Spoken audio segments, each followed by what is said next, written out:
नमस्कार, आप देख रहे हैं फास्ट न्यूज और मैं हूं आपके साथ कुसुम ठाकुर। लोकसभा चुनाव से पहले विपक्षी इंडिया गठबंधन को पश्चिम बंगाल में जोर का झटका लगा है।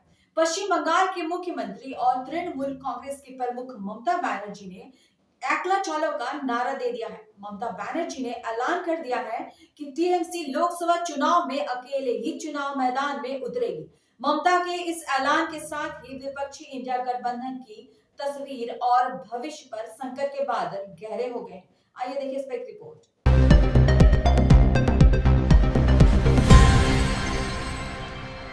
आईएनटी गठबंधन को एक बड़ा झटका लगा है। बहुत दिनों से सीट शेयरिंग की खबरें आ रही थी, कुछ मनमुटाव, कुछ मान मनोवल की खबरें आ रही थी। आज 24 जनवरी को बंगाल के मुख्यमंत्री ममता बनर्जी ने अपना रुख साफ कर दिया है। कहा, एकला चलबे, माने वो 2024 का चुनाव अकेले लड़ेगी, गठबंधन में नहीं। ममता बनर्जी ने जब ये ऐलान किया, उपेक्षा का दर्द और तलखी भी झलकी।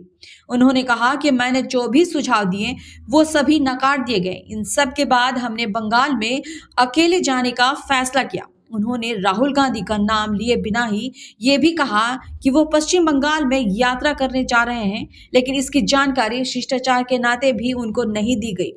कल यानी 23 जनवरी को टीएमसी प्रमुख ने सीट के बंटवारे को लेकर कांग्रेस पर मनमानी करने का आरोप लगाया था। किसी पार्टी का नाम लिए बिना उन्होंने आईएनडी गठबंधन में सीट शेयरिंग को लेकर हो रही देरी की भी आलोचना की थी। ममता बनर्जी ने दो टूक कहा कि हमने पहले ही कह दिया था कि कांग्रेस 300 सीटों पर चुनाव लड़े और क्षेत्रीय दलों को अपने क्षेत्र में बीजेपी से मुकाबला करने दें। उन्होंने गठबंधन का नेतृत्व कांग्रेस के करने को लेकर भी सवाल उठाए। गौरतलब है कि टीएमसी ने साफ किया था कि वो कांग्रेस को 2 सीट देगी। कांग्रेस को 2019 के लोकसभा चुनाव में पश्चिम बंगाल की 42 में से 2 सीटों पर जीत हासिल की थी। पश्चिम बंगाल कांग्रेस के अध्यक्ष अधीर रंजन चौधरी ने इसे लेकर तल्ख बयान दिया था। अधीर ने कहा था कि 2 सीट तो हमें तब भी जीतते थे, अब भी जीत सकते हैं।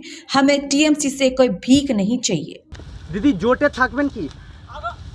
জোটটা কারো নিজের একার নয়। রিজিওনাল পার্টিগুলো আমরা এক থাকবো। আমরা তো করেছি 300 সিটে একা লড়াই করুক, রিজিওনাল পার্টি বাদ বাকি সিটে লড়াই করবে, সেখানে ইন্টারফেয়ার করবে না। সেখানে এরা যদি ইন্টারফেয়ার করে তাহলে সেখানে আমরা বুঝবো অন্যরকম।